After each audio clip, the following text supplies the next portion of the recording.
Hi guys, it is Michelle, your insulin empress. I'm at work taking a little bit of a break and I decided to do a quick video because I got a response on a comment that I made on another YouTube video, and I figured I really needed to record something on this subject. And the subject was, or at least the comment was on the insulin's response to macronutrients. This person claimed that uh, insulin responds the same to all macronutrients. No matter what you eat, you're going to spike insulin. And that is not true. And I want to go over that really quick. There is a really good video on this. Dr. Ben Bickman has a video on protein, and it covers more than just protein and glucagon. I think the title says protein and glucagon, but it covers more than that. It covers all the macronutrients and the body's response, glucose wise, insulin wise, by themselves, in combination, the different macronutrients, whether you're going to eat fat by itself or protein by itself or in combination with carbs. Really, really insightful video. I'm going to put that link in the show notes so you guys can check that out. But in quick summary, when you're eating protein and fat by itself, you are not going to spike insulin. Okay, there's a lot of people say, oh, there's no point in doing carnivore because you're going to spike insulin no matter what, and it's going to cause insulin resistance. And that is not true. When your sugar levels are at baseline levels, so fasting levels, and you're eating protein and fat without carbs, you will not spike insulin. And one of the easiest ways to tell is to check your ketones. Get your ketone meter out. I use Keto Mojo, and check your ketones. If you spiked insulin, you would not be able to produce ketones because insulin stops all fat burning. Ketones are made from burning fat. So if you spike insulin, you will not be able to burn fat. I can eat 20 ounces of steak and still maintain my ketone levels. So if you eat 2 to 3,000 calories worth of steak or protein and fat, that does not include carbs. So like an avocado has a lot of fat, but it also has carbs. So we're not talking about that. We're talking about like a ribeye. If you're going to eat 2 to 3,000 calories worth of protein and fat, you will not spike insulin. Your insulin will stay low and you will continue to burn fat. And an easy way to test it is check your glucose monitor. My car likes to beep at me when it's been idling for 20 minutes. I've been at this for a little while, trying to figure out this microphone. Try to get the best sound out of it because I know it matters what this all sounds like to you guys. I listen to videos all day long. I nerd out. This is what I do. I drive for a living. I nerd out on YouTube. So I know that sound matters. So anyway, let me turn this back on because it is hot out here. I'm in Southern California and it has been really warm. So anyway, now it is worth mentioning that macronutrients aren't the only things that spike insulin, at least not in eating them. So for instance, if you exercise and you put in a good amount of effort, for instance, when I go speed walking or jogging, my sugar levels will climb about 30 points. When you get a bump in sugar levels from your own body producing glucose to keep you during an exercise or during stress or whatever the situation is, you will spike insulin. But in that sense, it's a good thing. It's helping your body utilize the carbs that you have in your your blood to mobilize energy for your muscles. And that's a good kind of insulin spike. You go into the gym, you get a good insulin spike because insulin helps to build muscle. When you move, when you're active, insulin will build muscle. When you're not active and you're consuming foods that spike insulin, then you will build fat. It's just how it works. So all foods do not spike insulin. Proteins and fats do not spike insulin if your glucose levels are at baseline levels. If your glucose levels are not at baseline levels, if they're over 100, as an example, and you eat protein and fat, your sugar is going to go up. Okay, and your insulin is going to go up in response to the sugar that just went up. If you eat, let's say your sugars are at baseline levels and you eat protein and fat, but then you add carbs with it, guess what? You're going to provoke the carbs are going to provoke sugar is going to provoke insulin, and you're going to get both a sugar and an insulin spike. Okay, now the amount of protein to carbs, that's going to matter. The order that you've eaten it in, that's going to matter as well. But overall, you're going to spike some insulin because there's some carbs there. Another important thing to remember is that protein is not a fuel source. The body has two main fuel sources: sugar, which becomes glucose, so any carbs becomes glucose, and then ketones, which comes from fat. Okay, those are your two fuel sources that your body uses. There's pretty much every cell in the body can use either of those two fuel sources, except for red blood cells, the erythrocytes. They can only use glucose. They don't have mitochondria. I've discussed this before in another video, but they're so small and squishy they don't have room for mitochondria. Mitochondria is what takes both, or either glucose or fat or ketones, and turns it into ATP. Our actual energy is ATP. Glucose is just a substrate that the body uses. Ketones is just a substrate that the body uses. The mitochondria can turn it into actual energy. And so the red blood cells do not have mitochondria because they are so small and squishy, so they have to use straight glucose. And so those are the only cells that have to use that. But when we're thinking about protein, about macronutrients, protein is not a fuel source. It is just not. And that so many people think, oh, I'm going to eat protein because it's a what? No, it's not. It's a building block. You need it because your body's constantly using your own protein. Your own muscles get turned into sugar. Okay, so when your insulin levels are too high to access your fat stores, because if insulin is high, you will not be able to access fat stores, and you will not be able to access glycogen stores. That's like little pockets of sugar inside of your muscles that are there for emergency use.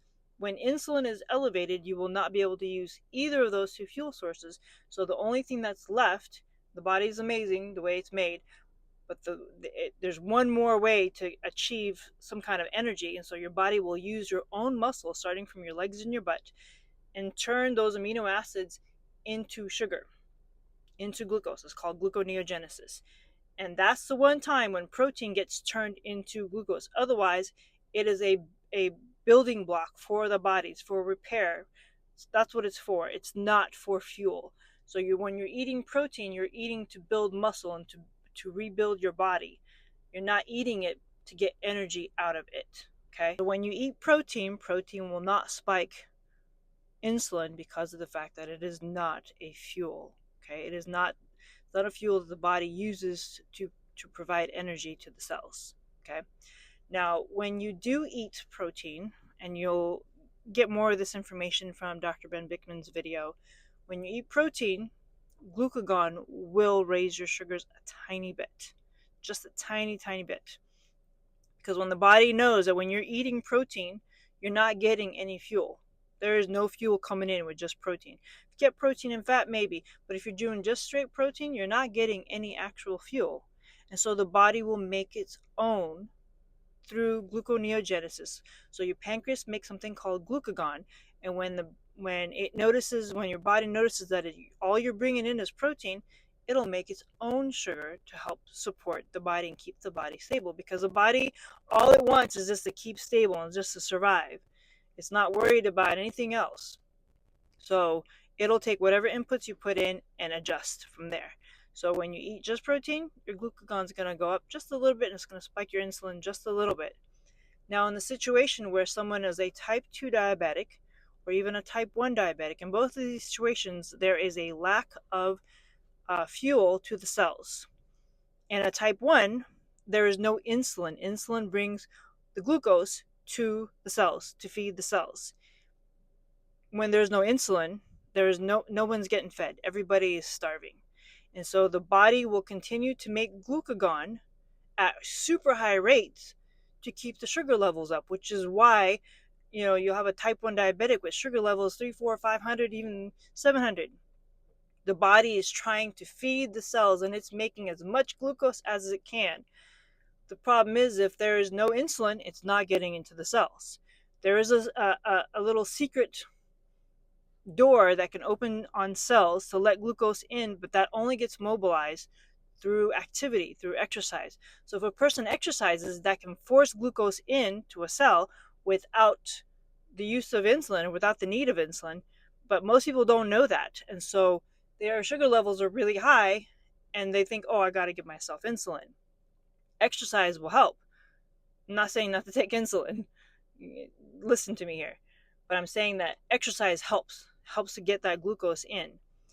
Um, and without insulin, for the majority of the body, you're not going to be able to get that glucose in. Well, in a case of someone that's a type 2 diabetic has a ton of insulin, so they should be just fine bringing glucose in. But because they have so much insulin, they have developed insulin resistance. So there is such a thing as too much insulin. That's what causes insulin resistance, is when you have too much. I'm going to do another video on this, because that's another thing that I saw today, was where somebody was talking about how type 2 diabetes insulin production diminishes, and that is not correct. That is so wrong. But that's another video. So in type 2 diabetes, insulin levels are high. They're so high that it causes the body to become resistant to it. Insulin feeds cells. That's what it does. And when there's too much sugar and too much insulin, it's going to try to overfeed the cells, causing them to pop, to be so overfed that they just pop and die. Okay, it's called apoptosis, cell death. And the cells don't want to die, so they reject insulin. That is insulin resistance. That's what insulin resistance means. You have so much insulin that it's working too hard, and it's causing problems. So when you have insulin resistance, all these cells that have now blocked insulin, they're also blocked their food supply, their food source. Insulin is their food source. If a person doesn't exercise, they're not getting food from anywhere else. They need insulin to bring glucose in. But they're the ones that blocked insulin. Insulin isn't the one that's saying, oh, I'm not going to go over there. No, those cells have blocked insulin. And so, in a sense, in essence, they are starving of their own recourse, if you want to call it that. It's their own fault that they're starving. So in this situation where the body is starving, where the cells are starving, just like in type 1 diabetes, the body will go nuts with glucagon production to try to keep sugar levels up so that the body has something to use. Okay? People always wonder, why are my sugar levels so high when I'm not eating anything, or I'm just eating protein and fat? Why are my sugar levels so high? It's because if there's insulin resistance in a type 2 diabetic, your cells are starving, and insulin can't take any of that fuel in. So your body will consistently try to make sugar from your own body, not from the food you eat, not from the protein you eat, but from your own body. It's going to try to make sugar to try to get that sugar into those cells somehow. Okay? And the same thing with a type 1 diabetic. I have a type 1 diabetic cat. He was super skinny at some point. We'd had him for 8 years, and then all of a sudden he was just really, really tiny, losing weight, throwing up all the time, having diarrhea all the time. And because he's a type 1 diabetic, he doesn't make any insulin. And so even though he eats just meat, his sugar levels will be really high. And it's not because the protein that he's eating, the meat that he's eating, is getting turned into glucose. That's not what's happening at all. His own body will make sugar out of his own muscles to try to get those into his cells, because his cells are starving. If we stay on top of his insulin shots, his sugar levels stay lower, not just because insulin takes the sugar out of the blood and puts it into the cells, but the cells stay fed, and so they don't constantly tell the brain, hey, we're starving, and then the brain turns on glucagon and sends the sugar through the roof. If my cat were to exercise a bit more, there's times when I didn't have to give him insulin, because he exercised quite a bit. He's got another brother, another cat, and then he's got a dog that he plays around with. And when he has spent more time playing, his sugar levels are a lot lower, because the exercise helps the glucose get into the cells without the use of insulin. So before I get carried away and make this an hour-long video, I just want to go back to the main points, that insulin does not respond the same to the macronutrients. It's not just all food spikes insulin. Yeah, if you put a bunch of food in there, it's all going to spike insulin. But if you eat protein and fat by itself, it will not spike insulin. And you can test that by using a blood ketone meter, not a breath ketone meter or a urine ketone strips, because that is wasted ketones, and I'll have to do another video on that. Ketones in your blood are what's actively being produced. Ketones in your urine and in your breath are wasted ketones. When you make too much energy and don't use it, it gets wasted. So if you eat a bunch of sugar and you don't use it for energy, what happens to that sugar? It goes to fat. If you burn a bunch of fat and you don't use all of it for energy, those ketones don't get turned back into fat. They get wasted out your breath and out your urine.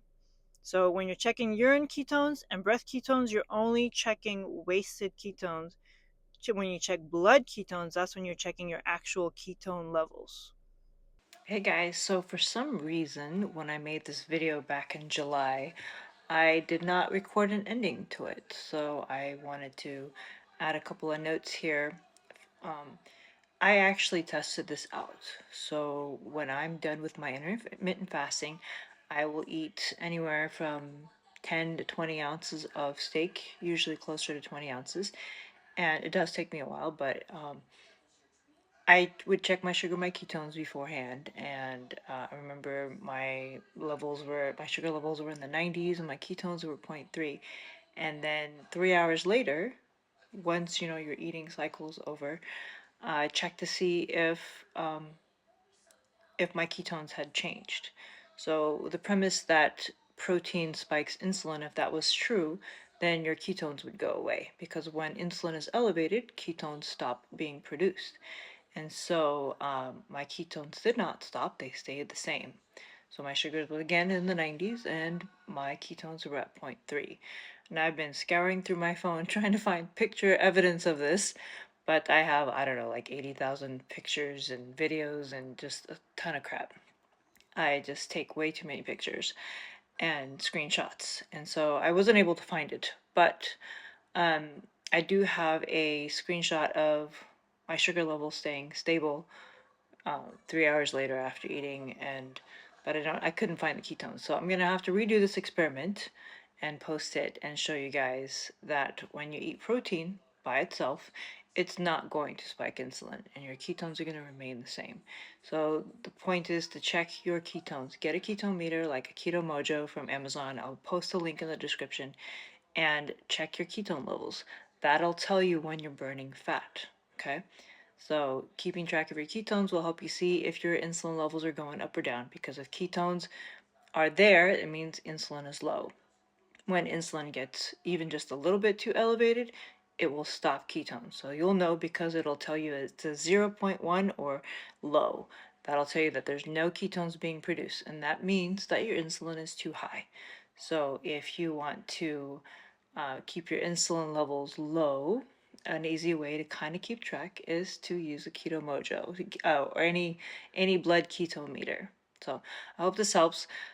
Sorry that I didn't record a proper ending to this video, but I do promise to do another experiment at some point where I can check my ketones before I eat and after I eat just protein, so you guys can see what happens to the ketone levels, and that protein does not spike insulin. It's actually one of the reasons why for the longest time I would only eat chicken or and salad. I was afraid of beef for the longest time because I thought beef was insuligenic. That's what I was told. And so I was very afraid of it. And come to find out it's not. It's false. So I eat a lot of beef now and I get a lot more nutrition because beef has a lot more vitamins and minerals than chicken does. And so I do really well on it. But I hope that this information helps, and I will see you guys in the next video. Bye. Psych, I'm back. I was looking through my phone and I found a few examples, not of the ketones, just of the sugar levels. So I will still do those experiments in the future with the ketones, but for right now, I want to show you a couple examples of my sugar levels, eating a good, anywhere close to 2,000 or a little bit above 2,000 calories, starting with majority of it being protein, anywhere from 10 to 20 ounces of beef usually. Like this first picture, let me see here, I'm looking at it. Okay, so in this first picture it says my sugar levels were 81 and this was 3 hours after eating. I started eating at 3:30 and you can see my glucose just stayed level, didn't even go hardly anywhere, like it just stayed level. And then the second picture says I started eating at 3:15, had 2,600 calories, so quite a bit, and my sugars were not as level as before, but they still stayed under 100. So that one line at the top, that is 100, and it barely at the very end went over it, and that's because I had some fruit and some chocolate at the end of that. But my glycemic control was pretty steady. And then the third one, sugar at 78. My eating window was from 2:15 to 4:45, and I had 2,200 calories of food. And you can see my sugar stayed pretty stable there too. It did a little bit of wobble, but it was still under 100. So it stayed really stable. And as long as sugars are under 100, you're not spiking your insulin and you're not causing that reaction. And so you're able to keep your insulin levels low and you're able to continuously burn fat. So if you'd like to see the ketone version of this instead of just the blood sugar levels, be sure to follow me. And in the future, I will do this experiment with the ketones, with the ketone monitor, the Keto Mojo, and I will show you how protein does not affect your insulin and therefore does not affect your fat burn. And we'll be able to see it on the ketone meter. So I'll do it before and after so you guys can see. So just stay tuned and keep it locked here on my channel, and I will post a video on this later. Bye.